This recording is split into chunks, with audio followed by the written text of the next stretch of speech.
Chapter 6. The Thrust of a Knife. Conan stooped and tore the knife from the monster's breast. Then he went swiftly up the stair.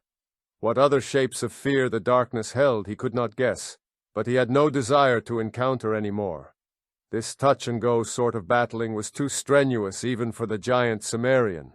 The moonlight was fading from the floor, the darkness closing in, and something like panic pursued him up the stair. He breathed a gusty sigh of relief when he reached the head, and felt the third key turn in the lock. He opened the door slightly, and craned his neck to peer through, half expecting an attack from some human or bestial enemy. He looked into a bare stone corridor, dimly lighted, and a slender, supple figure stood before the door. "Your Majesty!" It was a low, vibrant cry, half in relief and half in fear.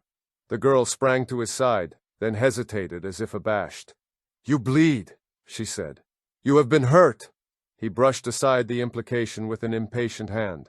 "Scratches that wouldn't hurt a baby. Your skewer came in handy, though. But for it, Tarascus's monkey would be cracking my shin bones for the marrow right now. But what now?" "Follow me," she whispered.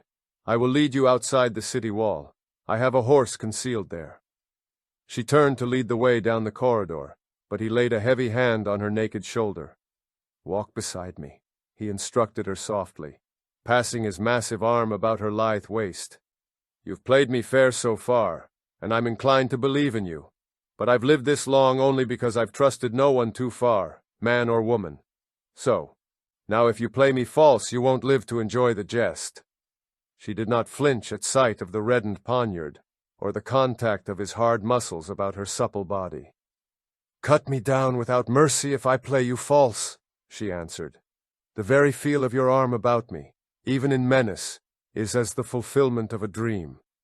The vaulted corridor ended at a door, which she opened. Outside lay another black man, a giant in turban and silk loincloth, with a curved sword lying on the flags near his hand. He did not move. "I drugged his wine," she whispered, swerving to avoid the recumbent figure. "He is the last and outer guard of the pits. None ever escaped from them before, and none has ever wished to seek them, so only these black men guard them. Only these of all the servants knew it was King Conan that Zaltotan brought a prisoner in his chariot. I was watching, sleepless, from an upper casement that opened into the court, while the other girls slept, for I knew that a battle was being fought, or had been fought, in the west, and I feared for you. I saw the blacks carry you up the stair, and I recognized you in the torchlight. I slipped into this wing of the palace tonight, in time to see them carry you to the pits. I had not dared come here before nightfall. You must have lain in drugged senselessness all day in Zaltotun's chamber. Oh, let us be wary. Strange things are afoot in the palace tonight. The slave said that Zaltotan slept as he often sleeps, drugged by the lotus of Stygia, but Tarascus is in the palace." He entered secretly, through the postern, wrapped in his cloak which was dusty as with long travel, and attended only by his squire, the lean, silent Aridaeus. I cannot understand, but I am afraid. They came out at the foot of a narrow winding stair, and mounting it, passed through a narrow panel which she slid aside. When they had passed through, she slipped it back in place, and it became merely a portion of the ornate wall. They were in a more spacious corridor, carpeted and tapestried, over which hanging lamps shed a golden glow. Conan listened intently, but he heard no sound throughout the palace. He did not know in what part of the palace he was, or in which direction lay the chamber of Zaltotan. The girl was trembling as she drew him along the corridor, to halt presently beside an alcove masked with satin tapestry. Drawing this aside, she motioned for him to step into the niche, and whispered, "Wait here. Beyond that door at the end of the corridor, we are likely to meet slaves or eunuchs at any time of the day or night. I will go and see if the way is clear, before we essay it." Instantly his hair-trigger suspicions were aroused. "Are you leading me into a trap?" Tears sprang into her dark eyes. She sank to her knees and seized his muscular hand. "Oh, my king, do not mistrust me now!" Her voice shook with desperate urgency. "If you doubt and hesitate, we are lost. Why should I bring you up out of the pits to betray you now?" "All right," he muttered. I'll trust you. Though by Crom, the habits of a lifetime are not easily put aside. Yet I wouldn't harm you now, if you brought all the swordsmen in Nemedia upon me. But for you, Tarascus's cursed ape would have come upon me in chains and unarmed. Do as you wish, girl. Kissing his hands, she sprang lithely up and ran down the corridor, to vanish through a heavy double door. He glanced after her, wondering if he was a fool to trust her. Then he shrugged his mighty shoulders and pulled the satin hangings together, masking his refuge. It was not strange that a passionate young beauty should be risking her life to aid him. Such things had happened often enough in his life. Many women had looked on him with favor, in the days of his wanderings, and in the time of his kingship. Yet he did not remain motionless in the alcove, waiting for her return. Following his instincts, he explored the niche for another exit, and presently found one, the opening of a narrow passage, masked by the tapestries, that ran to an ornately carved door, barely visible in the dim light that filtered in from the outer corridor. And as he stared into it, somewhere beyond that carven door, he heard the sound of another door opening and shutting, and then a low mumble of voices. The familiar sound of one of those voices caused a sinister expression to cross his dark face. Without hesitation, he glided down the passage and crouched like a stalking panther beside the door. It was not locked, and manipulating it delicately, he pushed it open a crack, with a reckless disregard for possible consequences that only he could have explained or defended. It was masked on the other side by tapestries, but through a thin slit in the velvet, he looked into a chamber lit by a candle on an ebony table. There were 2 men in that chamber. One was a scarred, sinister-looking ruffian in leather breeks and ragged cloak. The other was Tarascus, king of Nemedia. Tarascus seemed ill at ease. He was slightly pale, and he kept starting and glancing about him, as if expecting and fearing to hear some sound or footstep. "Go swiftly and at once," he was saying. "He is deep in drugged slumber, but I know not when he may awaken." "Strange to hear words of fear issuing from the lips of Tarascus," rumbled the other in a harsh, deep voice. The king frowned. "I fear no common man, as you well know. But when I saw the cliffs fall at Valkia, I knew that this devil we had resurrected was no charlatan. I fear his powers, because I do not know the full extent of them. But I know that somehow they are connected with this accursed thing which I have stolen from him. It brought him back to life, so it must be the source of his sorcery. He had it hidden well, but following my secret order a slave spied on him, and saw him place it in a golden chest, and saw where he hid the chest. Even so, I would not have dared steal it, had Zaltotun himself not been sunk in lotus slumber. I believe it is the secret of his power. With it Orastes brought him back to life. With it he will make us all slaves, if we are not wary. So take it and cast it into the sea as I have bidden you. And be sure you are so far from land that neither tide nor storm can wash it up on the beach. You have been paid." "So I have," grunted the ruffian. "And I owe more than gold to you, king. I owe you a debt of gratitude. Even thieves can be grateful." "Whatever debt you may feel you owe me," answered Tarascus, "will be paid when you have hurled this thing into the sea."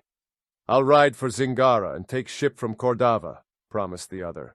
"I dare not show my head in Argos, because of the matter of a murder or so. I care not, so it is done. Here it is. A horse awaits you in the court. Go, and go swiftly." Something passed between them, something that flamed like living fire. Conan had only a brief glimpse of it, and then the ruffian pulled a slouch hat over his eyes, drew his cloak about his shoulder, and hurried from the chamber.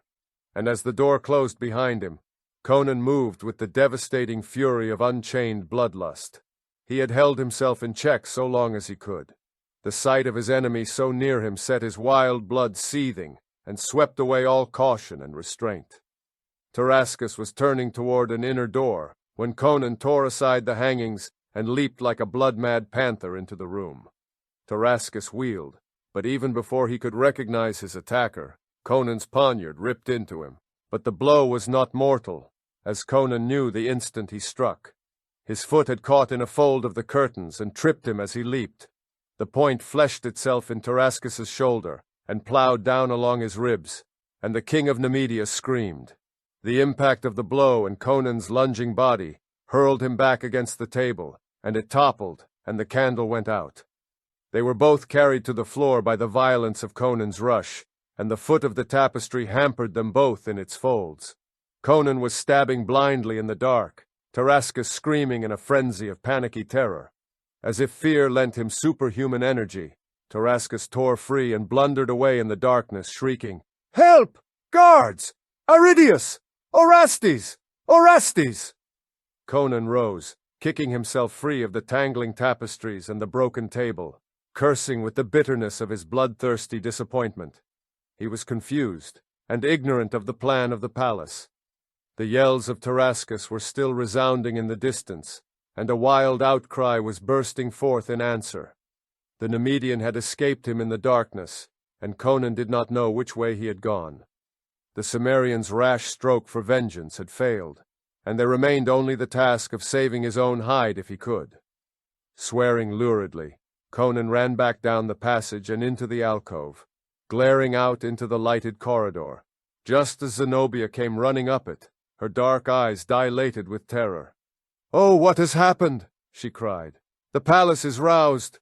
I swear I have not betrayed you." "No, it was I who stirred up this hornet's nest," he grunted. "I tried to pay off a score. What's the shortest way out of this?" She caught his wrist and ran fleetly down the corridor.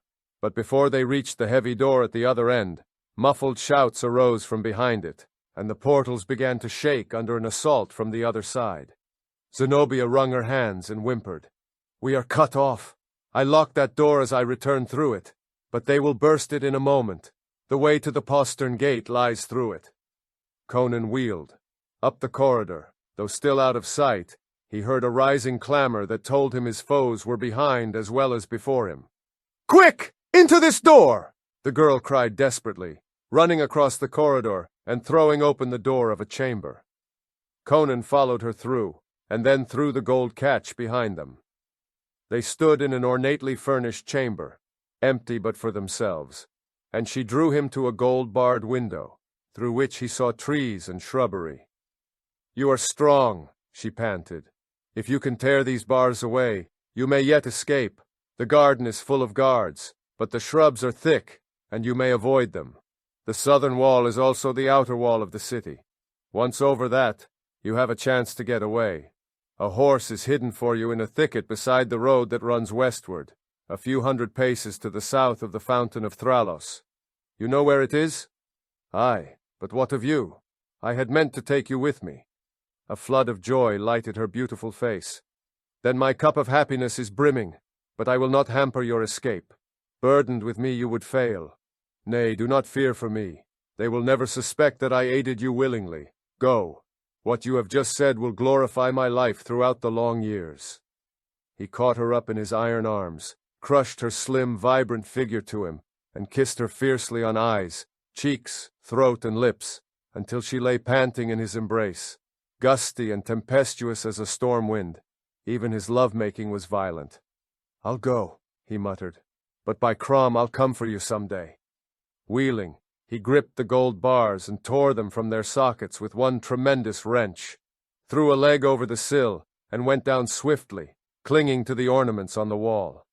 He hit the ground running and melted like a shadow into the maze of towering rose bushes and spreading trees. The one look he cast back over his shoulder showed him Zenobia leaning over the windowsill, her arms stretched after him in mute farewell and renunciation. Guards were running through the garden, all converging toward the palace, where the clamor momentarily grew louder. Tall men in burnished cuirasses and crested helmets of polished bronze. The starlight struck glints from their gleaming armor among the trees, betraying their every movement. But the sound of their coming ran far before them. To Conan, wilderness-bred, their rush through the shrubbery was like the blundering stampede of cattle. Some of them passed within a few feet of where he lay flat in a thick cluster of bushes, and never guessed his presence. With the palace as their goal, they were oblivious to all else about them. When they had gone shouting on, he rose and fled through the garden with no more noise than a panther would have made. So quickly he came to the southern wall, and mounted the steps that led to the parapet. The wall was made to keep people out, not in. No sentry patrolling the battlements was in sight. Crouching by an embrasure, he glanced back at the great palace rearing above the cypresses behind him. Lights blazed from every window, and he could see figures flitting back and forth across them like puppets on invisible strings. He grinned hardly, shook his fist in a gesture of farewell and menace, and let himself over the outer rim of the parapet. A low tree, a few yards below the parapet, received Conan's weight as he dropped noiselessly into the branches. An instant later he was racing through the shadows with the swinging hillman's stride that eats up long miles. Gardens and pleasure villas surrounded the walls of Belverus. Drowsy slaves, sleeping by their watchmen's pikes, did not see the swift and furtive figure that scaled walls, crossed alleys made by the arching branches of trees, and threaded a noiseless way through orchards and vineyards. Watchdogs woke and lifted their deep booming clamor at a gliding shadow, half-scented, half-sensed, and then it was gone. In a chamber of the palace, Tarascus writhed and cursed on a blood-spattered couch under the deft, quick fingers of Orastis. The palace was thronged with wide-eyed, trembling servitors, but the chamber where the king lay was empty, save for himself and the renegade priest. "Are you sure he still sleeps?" Tarascus demanded again, setting his teeth against the bite of the herb juices, with which Orastis was bandaging the long, ragged gash in his shoulder and ribs. "Ishtar, Mitra, and Set, that burns like molten pitch of hell, which you would be experiencing even now, but for your good fortune," remarked Orastis. "Whoever wielded that knife struck to kill. Yes, I have told you that Zaltotan still sleeps. Why are you so urgent upon that point? What has he to do with this?" "You know nothing of what has passed in the palace tonight?" Tarascus searched the priest's countenance with burning intensity. "Nothing. As you know, I have been employed in translating manuscripts for Zaltotun for some months now, transcribing esoteric volumes written in the younger languages into script he can read. He was well versed in all the tongues and scripts of his day, but he has not yet learned all the newer languages, and to save time he has me translate these works for him, to learn if any new knowledge has been discovered since his time. I did not know that he had returned last night until he sent for me and told me of the battle. Then I returned to my studies, nor did I know that you had returned until the clamor in the palace brought me out of my cell." "Then you do not know that Zaltotun brought the king of Aquilonia a captive to this palace?" Orastis shook his head, without particular surprise. "Zaltotun merely said that Conan would oppose us no more. I supposed that he had fallen, but did not ask the details." "Zaltotun saved his life when I would have slain him," snarled Tarascus. "I saw his purpose instantly. He would hold Conan captive to use as a club against us, against Amalric, against Valerius, and against myself. So long as Conan lives, he is a threat, a unifying factor for Aquilonia, that might be used to compel us into courses we would not otherwise follow. I mistrust this undead Pythonian. Of late I have begun to fear him. I followed him some hours after he had departed eastward. I wished to learn what he intended doing with Conan. I found that he had imprisoned him in the pits. I intended to see that the barbarian died, in spite of Zaltotan, and I accomplished—" A cautious knock sounded at the door. "That's Aridius," grunted Tarascus. "Let him in." The saturnine squire entered, his eyes blazing with suppressed excitement. "How, Aridius?" exclaimed Tarascus. "Have you found the man who attacked me?" "You did not see him, my lord?" asked Aridius, as one who would assure himself of a fact he already knows to exist. "You did not recognize him?" "No. It happened so quick, and the candle was out. All I could think of was that it was some devil loosed on me by Zaltotan's magic. The Pythonian sleeps in his barred and bolted room, but I have been in the pits." Aridius twitched his lean shoulders excitedly. "Well, speak, man!" exclaimed Tarascus impatiently. "What did you find there?" "An empty dungeon," whispered the squire. "The corpse of the great ape." "What?" Tarascus started upright, and blood gushed from his opened wound. "Aye, the man-eater is dead, stabbed through the heart, and Conan is gone." Tarascus was grey of face as he mechanically allowed Orestes to force him prostrate again, and the priest renewed work upon his mangled flesh. "Conan!" he repeated. "Not a crushed corpse! Escaped! Mitra! He is no man but a devil himself! I thought Zaltotan was behind this wound. I see now. Gods and devils! It was Conan who stabbed me! Aridaeus!" "Aye, your majesty." "Search every nook in the palace. He may be skulking through the dark corridors now like a hungry tiger. Let no niche escape your scrutiny, and beware.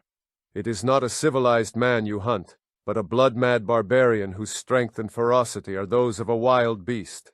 Scour the palace grounds and the city. Throw a cordon about the walls. If you find he has escaped from the city, as he may well do, take a troop of horsemen and follow him. Once past the walls, it will be like hunting a wolf through the hills. But haste, and you may yet catch him." "This is a matter which requires more than ordinary human wits," said Orestes. "Perhaps we should seek Zaltotan's advice." "No!" exclaimed Tarascus violently. "Let the troopers pursue Conan and slay him. Zaltotan can hold no grudge against us if we kill a prisoner to prevent his escape." "Well," said Orestes, "I am no Acheronian, but I am versed in some of the arts, and the control of certain spirits which have cloaked themselves in material substance. Perhaps I can aid you in this matter." The fountain of Thrallos stood in a clustered ring of oaks beside the road a mile from the walls of the city. Its musical tinkle reached Conan's ears through the silence of the starlight. He drank deep of its icy stream, and then hurried southward toward a small, dense thicket he saw there. Rounding it, he saw a great white horse tied among the bushes. Heaving a deep, gusty sigh, he reached it with one stride. A mocking laugh brought him about, glaring. A dully glinting, mail-clad figure moved out of the shadows into the starlight. This was no plumed and burnished palace guardsman. It was a tall man in morion and grey chainmail, one of the adventurers, a class of warriors peculiar to Nemedia, men who had not attained to the wealth and position of knighthood, or had fallen from that estate, hard-bitten fighters, dedicating their lives to war and adventure. They constituted a class of their own, sometimes commanding troops, but themselves accountable to no man but the king. Conan knew that he could have been discovered by no more dangerous a foeman. A quick glance among the shadows convinced him that the man was alone, and he expanded his great chest slightly, digging his toes into the turf as his thews coiled tensely. "I was riding for Belverus on Amalric's business," said the adventurer, advancing warily. The starlight was a long sheen on the great two-handed sword he bore naked in his hand. "A horse whinnied to mine from the thicket. I investigated and thought it strange a steed should be tethered here. I waited, and lo, I have caught a rare prize." The adventurers lived by their swords. "I know you," muttered the Nemedian. "You are Conan, king of Aquilonia. I thought I saw you die in the valley of the Valkia, but—" Conan sprang as a dying tiger springs. Practiced fighter though the adventurer was, he did not realize the desperate quickness that lurks in barbaric sinews. He was caught off guard, his heavy sword half lifted. Before he could either strike or parry, the king's poniard sheathed itself in his throat, above the gorget, slanting downward into his heart. With a choked gurgle he reeled and went down, and Conan ruthlessly tore his blade free as his victim fell. The white horse snorted violently and shied at the sight and scent of blood on the sword. Glaring down at his lifeless enemy, dripping poniard in hand, sweat glistening on his broad breast, Conan poised like a statue, listening intently. In the woods about there was no sound, save for the sleepy cheep of awakened birds. But in the city, a mile away, he heard the strident blare of a trumpet. Hastily he bent over the fallen man. A few seconds' search convinced him that whatever message the man might have borne was intended to be conveyed by word of mouth. But he did not pause in his task. It was not many hours until dawn. A few minutes later the white horse was galloping westward along the white road, and the rider wore the grey mail of a Nemedian adventurer.